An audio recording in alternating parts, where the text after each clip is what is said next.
Hi mga Mariko! Another day, another mini vlog. For today's video mga Mariko, magmumuse ulit tayo sa isang basketball league. Maaga nga pala akong gumising dyan mga Mariko at nag-prep na din ako at uminom ng Beauty White. After ko mag-ayos mga Mariko, bumiyahe na kami papunta sa aking makeup artist. Ang takiring?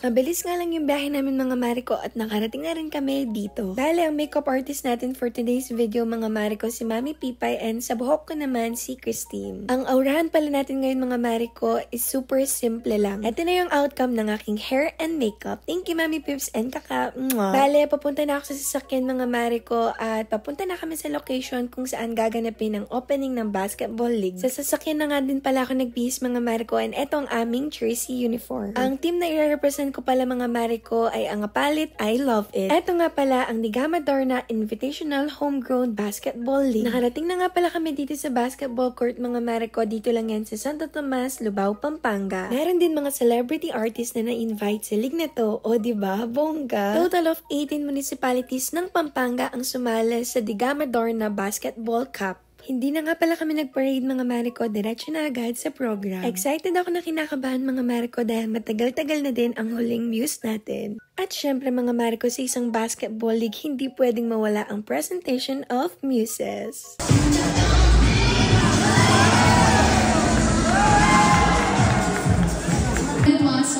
Representing Apalit, I love it!